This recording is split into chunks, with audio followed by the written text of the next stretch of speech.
Good morning everyone, my name is Michelle, I hope you're doing well. Welcome to another video. It's Saturday morning and the flooding is already drying up down in the woods. If you find the footage from the same location from just yesterday, that was a full-on pond. But today it's just a muddy mess. Anyway, in this video, with threat of alienating my Summer Wells only audience further, we're going to talk about the Delphi case once again, because it's just got me. It's gripped me. It's gripped me, guys, right? So if you missed my almost 3-hour live stream over on my other channel, Michelle Walks, yesterday, where I went through the phone call Sleuth Intuition had with Patrick Westfall, go and check that out. There's some interesting stuff in there if you're following the Delphi case, especially if you're on the fence about the possibility that Richard Allen is actually innocent and the Odinists are responsible for Abby and Libby's murders. So in this video, we're going to talk about Richard Allen, and we're going to compare the prosecution's opinion about why they believe Richard Allen is guilty, and then we'll cross-examine that from the 136-page memorandum that the defence filed back in September. We're going to directly compare what the prosecution said versus what the defence said. Let's go.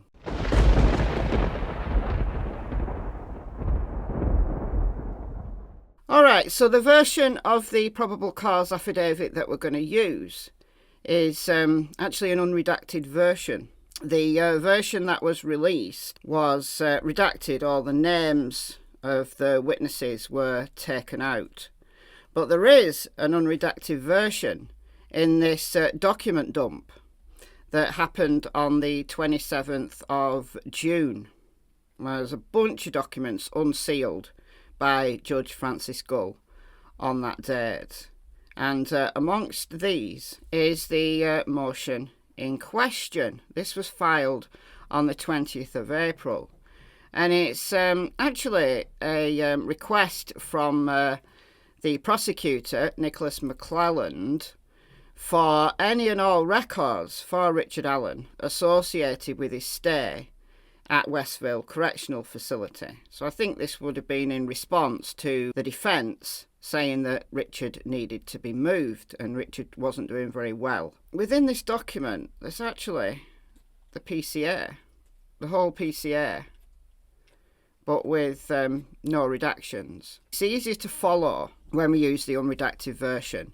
And the names are in the defence's memorandum, so the names are no longer secret anyway. So this is the version that I'm going to be working with.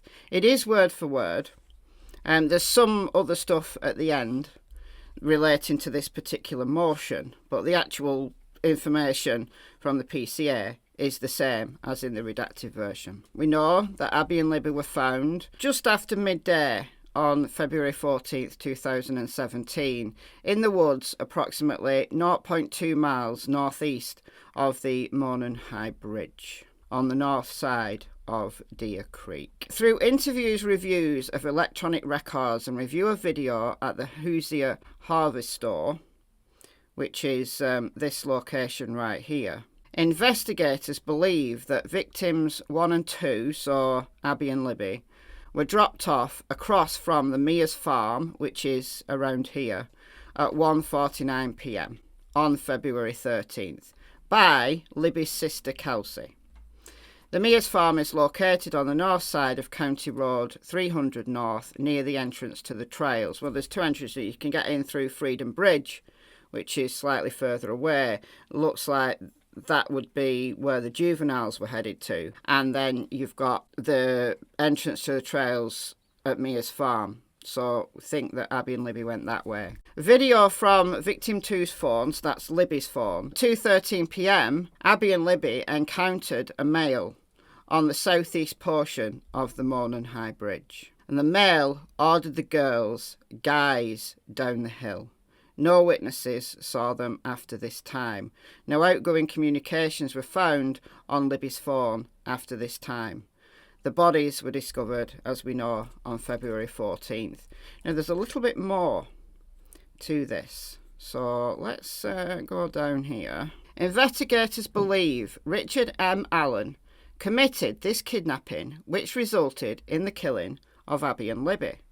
From their prior conclusion, investigators believe Richard M. Allen was the male depicted in Libby's video saying "guys down the hill." So they believe the guys down the hill is Richard Allen. I know that some people believe that it's someone else who's speaking, so it's not Bridge Guy that's speaking.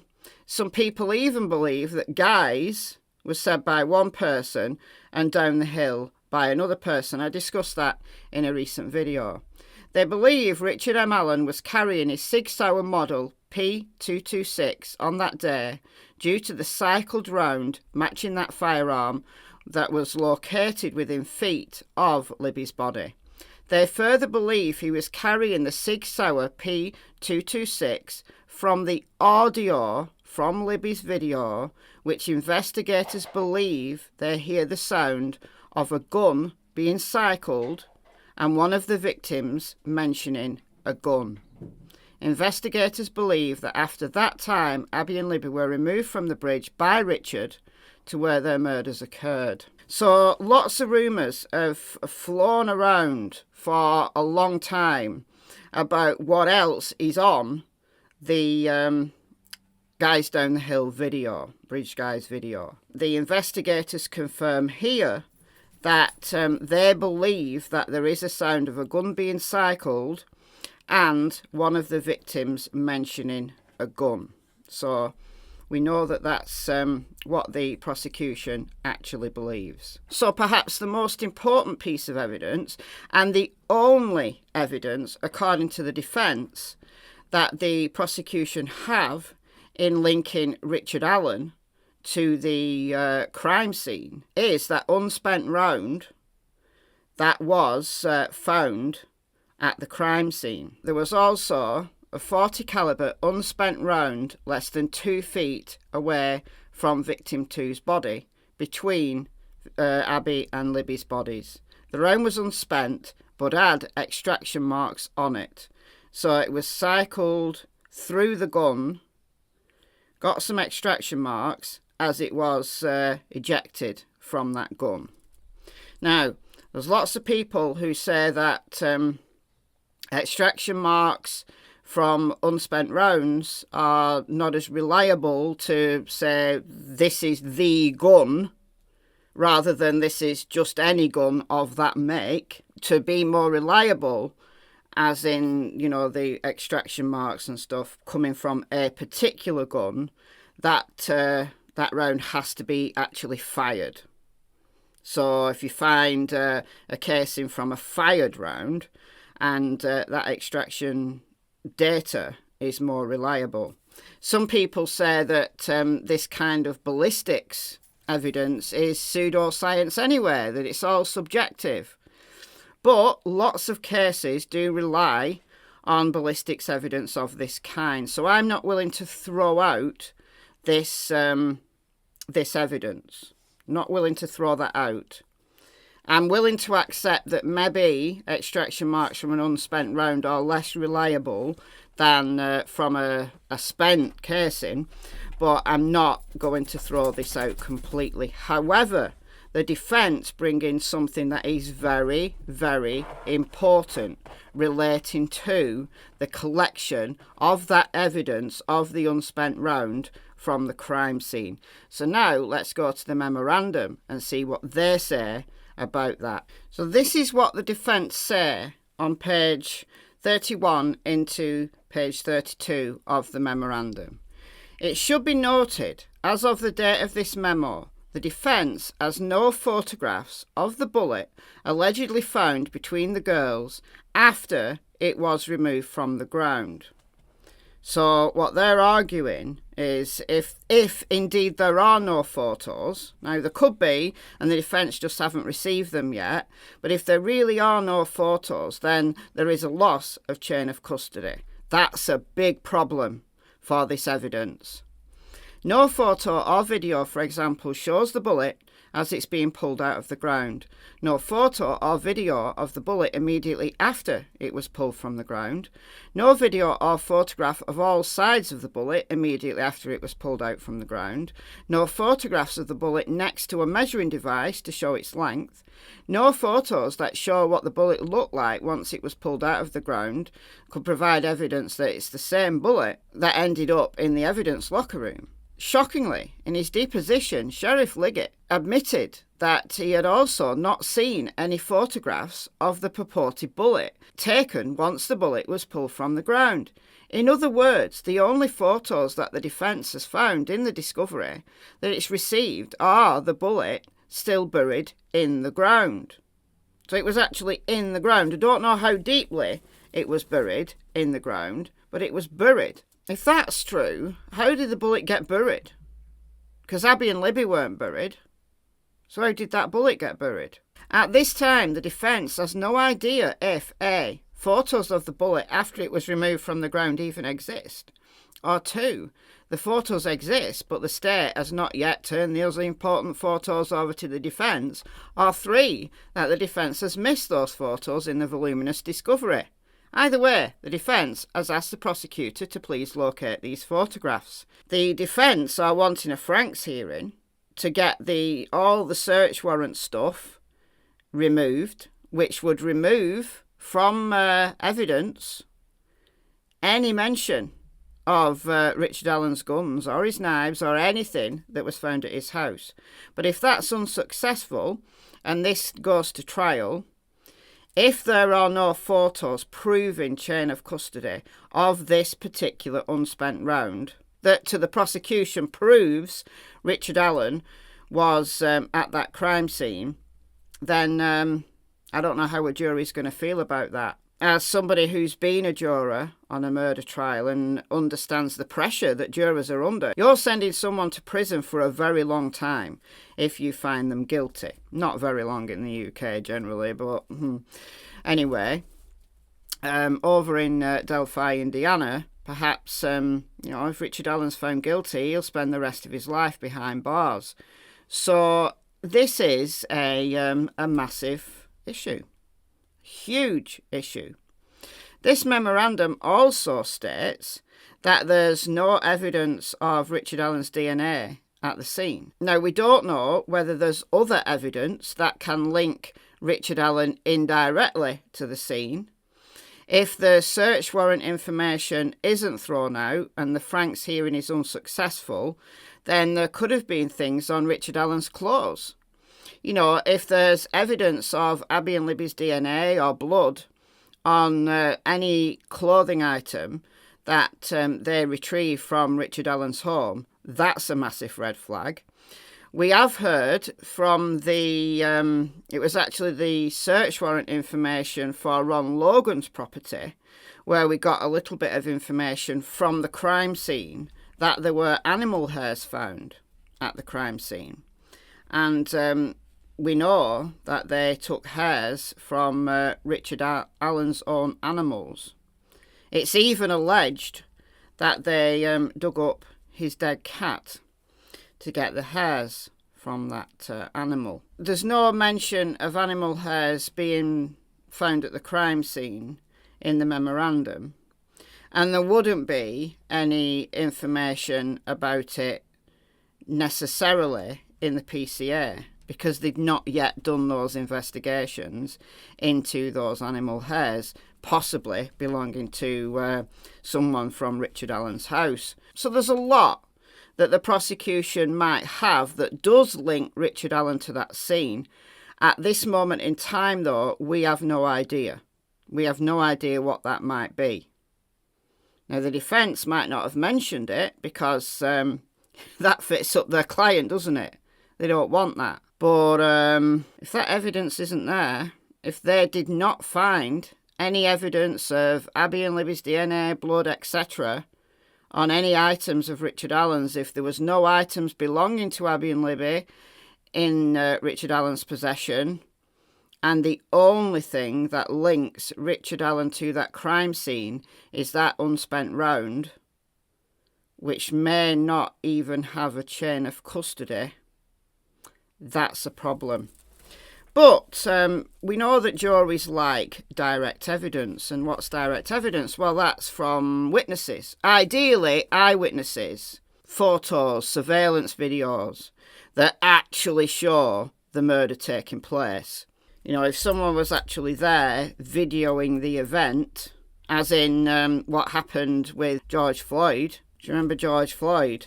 Well, they knew exactly who the culprits were. They had to decide whether or not the force that was used on George was lawful or not. That was the court case against Derek Chauvin and his colleagues. But it's rare that you see evidence like that.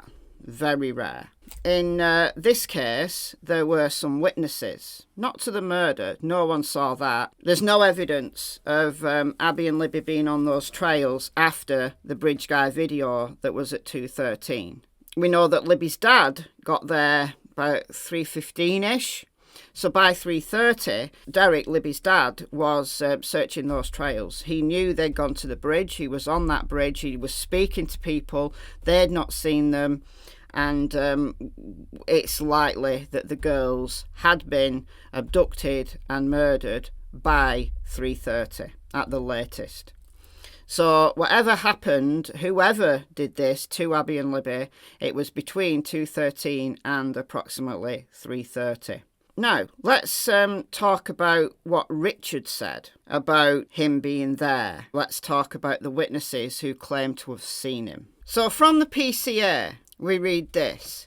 Investigators reviewing prior tips encountered a tip narrative from an officer who interviewed Richard M. Allen in 2017. Now, we know that was a conservation officer called Dan Dulling. We know this from the memorandum. This is what the narrative stated. So this is what Dan Dulling wrote. Mr. Allen was on the trail between 1:30 and 3:30 p.m. He parked at the Old Farm Bureau building and walked to the new Freedom Bridge. Whilst at the Freedom Bridge, he saw 3 females. He noted one was taller and had brown or black hair. He did not remember description, nor did he speak with them. He walked from the Freedom Bridge to the High Bridge. He did not see anybody, although he stated he was watching a stock ticker on his phone as he walked. So because this wasn't followed up at the time, there's no phone data that we know about anyway that could have put the phone that Richard Allen had in his possession at that time to that location. That would be useful. We know he was using his phone, so we know it would have pinged off a tower. But I think there's only one tower in the area, which could be a problem because everybody's phones might ping off that tower, so it might be useless anyway, even I don't know. Anyway, he stated there were vehicles parked at the High Bridge trailhead, however, did not pay attention to them, did not take any photos or videos. His cell phone did not list an IMEI, but did have the following, and then some data. Potential follow-up information. Where were the 3 girls walking in the area of Freedom Bridge? Well, 3 girls, 3 juveniles, do claim that they saw a man prosecutors believe was Richard Allen, but we don't know whether they were the same 3 girls that Richard saw. The problem with this, in the memorandum on page 131, we find out that Dan Dulling, apart from that little blurb he wrote at that time and saying that Richard Allen claimed to be on the trails between 1:30 and 3:30, well, is that the whole time? For 2 hours was he there? Details matter. And we can't go and check this out because Dan Dulling did not record the interview. For example, if the exchange between Dan Dulling and Richard Allen was this: Richard, we think the girls were abducted between 1:30 and 3:30. Were you on the trails at any point between 1:30 and 3:30? And Richard answered yes. That does not mean that Richard Allen was actually on the trail the entire time, between 1:30 and 3:30. However, Dulling could memorise the exchange as Richard claiming he was on the trail for the entire 2-hour span. If so, Dulling's report would be inaccurate, because when he was interviewed in 2022, before his arrest, he said he left about 1:30. So he wasn't on the trails the whole time. He was on the trails at 1:30, but not on the trails the whole time. So he would have gone by the time the girls were murdered. So Richard's lying, yeah, in 2022, because he now knows what time the girls were murdered. Well, we don't know who's lying, because we can't prove what Richard Allen said to Dan Dulling in 2017. So they go on to say on page 132, well, since we can't trust Dan's accuracy in writing reports because he got Richard's name wrong, at least there would be a tape recording that would be able to provide the precise words used by Richard Allen. Right, wrong. Find attached Exhibit 124, which the report provided to the defence in discovery from Dan concerning his interview of Richard Allen. States this: I checked my audio recordings and cannot find one for him. I will keep looking because I am sure I recorded every interaction I had related to my assigned leads. So Dan dropped the ball big time if, indeed, he did not record it, or he recorded it and has since lost the recording. That's very interesting, isn't it? So we can't prove, it's one word against another. The jury would have to decide who's the most credible, whether it would be Richard Allen's account in 2022 or Dan Dulling's account of what Richard Allen said in 2017. I would really like to be on this jury. I bet it would be fascinating, frustrating, but fascinating. Okay, but what about the witnesses? Because witnesses saw him. And what about Richard Allen's vehicle? Let's talk about Richard Allen's vehicle to start with. Investigators discovered Richard Allen owned two vehicles in 2017, a 2016 black Ford Focus and a 2006 grey Ford 500. Investigators observed a vehicle that resembled Allen's 2016 Ford Focus on the Hoosier Harvest Store camera at 1:27 p.m, travelling westbound on County Road 300 North in front of the Hoosier Harvest Store, which coincided with his statement that he arrived around 1:30 on the trails. Now, as we've already established that we don't know what time Richard Allen was actually on the trails. Did he arrive at 1:30, as Dan Dulling says, which would put him there at the time of the murders and seen by those three girls, or did he leave around 1:30? Because that car that resembled Richard Allen's travelling westbound, well, it couldn't have been leaving. That doesn't make any sense, because he parked at the CPS building. So either if he went one way home, he wouldn't have passed that camera, and if he went the other way home, he would have been travelling east. However, a car resembling Richard Allen's Ford Focus, so not a Ford Focus, just a car that resembled a Ford Focus.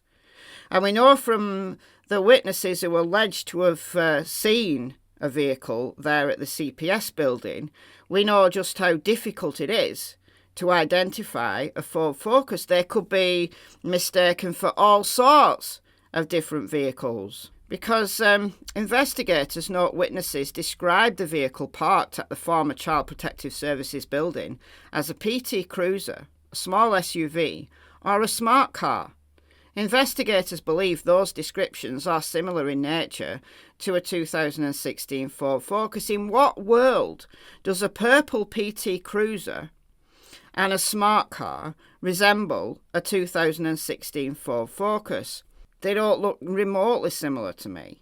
And in the memorandum, the defence throws in another spanner, because we have witness Betsy Blair here. When Betsy Blair arrived at the trail at roughly 1:46 p.m, when she left the Mourne Trail and pulled out of the Mears parking lot, Betsy Blair headed west on 300 North and her car was spotted on the Hoosier Harvey Store camera leading towards the old CPS lot at 2:14 p.m. Okay, the old CPS lot is only 36 seconds drive from the Hoosier Harvest Store camera.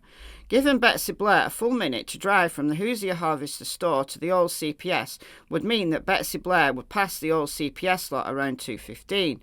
Remember that Liggett admitted under oath that at 2:15 Richard Allen's black Ford Focus would be parked at the CPS building. However, 2:15 when Betsy Blair passed the old CPS building, she did not see a black Ford Focus. This is not mentioned in the PCA.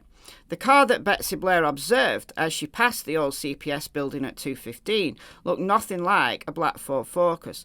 According to Liggett's own report, Betsy Blair observed one car parked in the CPS lot at 2:15, and that car resembled a 1965 Ford Comet that her father once owned.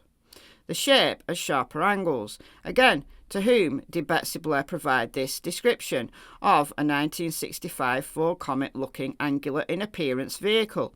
None other than Liggett himself. Liggett was fully aware that the car that Betsy Blair described as being backed into the spot at the CPS building looked nothing like Richard Allen's black Ford Focus.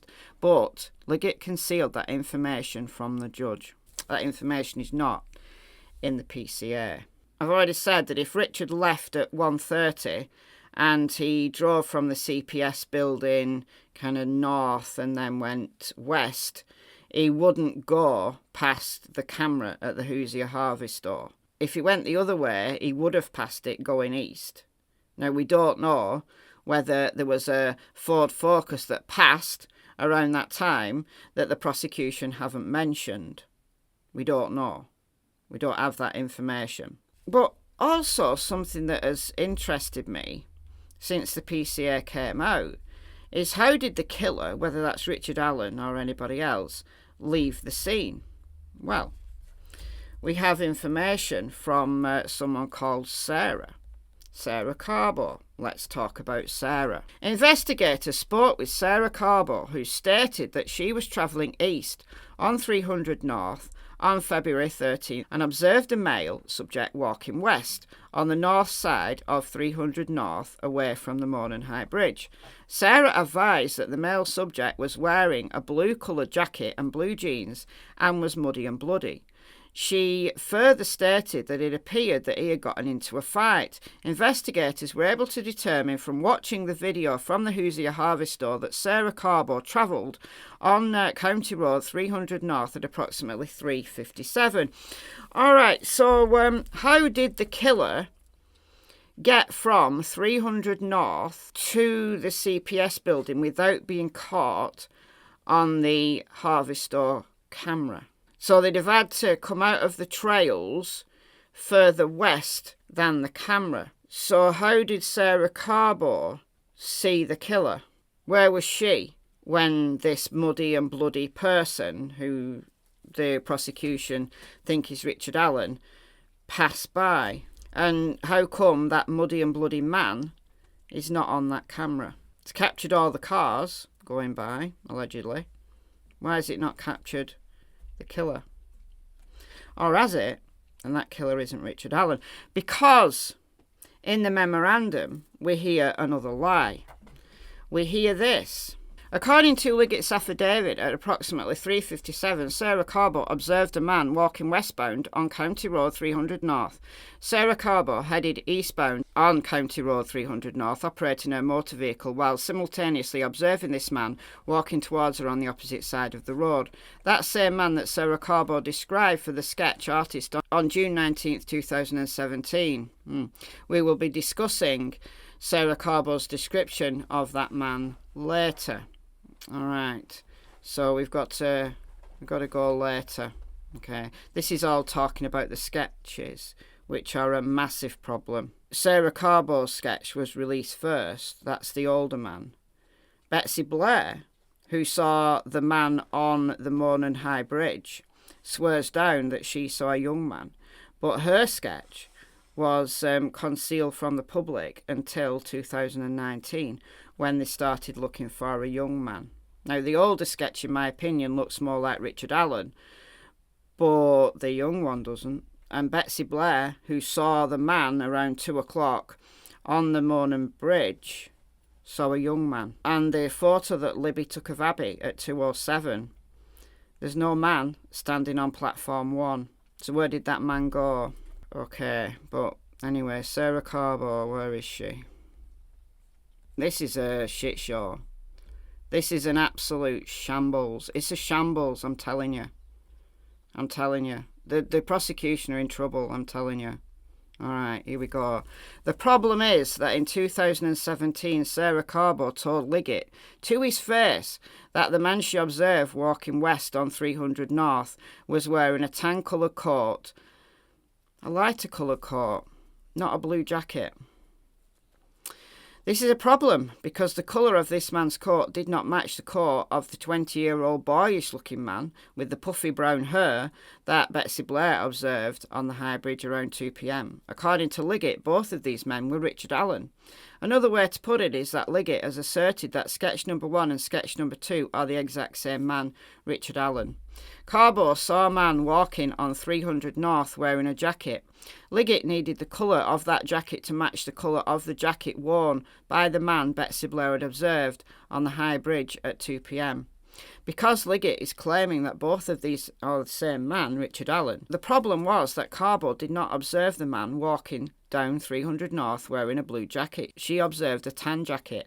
That meant that Sarah Carbo and Betsy Blair observed 2 different men. That creates a problem for Liggett's timeline, so instead of being honest, Liggett chose to represent to Judge Dina that Carbo observed a man wearing a blue jacket when, in her 2017 interview, she stated it was tan. But that's not all. Nowhere in Sarah Carbo's 2017 interview does Sarah Carbo use the word bloody to describe the clothing that the man was wearing. Nowhere. The so-called muddy bloody is actually just muddy. Carbo only used the word muddy to describe the man that she observed on 300 North wearing the tan jacket. It certainly would help Judge Dina in making his decision to, arrest Richard Allen and, agree to have his house searched and stuff, if the man walking down the street was wearing a blue jacket and also wearing bloody clothing, as he just murdered somebody. However, Liggett just flat out lied. Sarah Carbo never mentioned a blue coat and never mentioned blood in her 2017 interview. The 3 juveniles. One of them said the man was wearing blue coat, blue jeans. The other 2, though, thought that man was wearing black clothing. Is any of these witnesses that claims to have seen a man resembling Richard Allen that the prosecution are claiming to the public is Richard Allen? All of these are Richard Allen. None of the descriptions match. None. So what would a jury make of all that?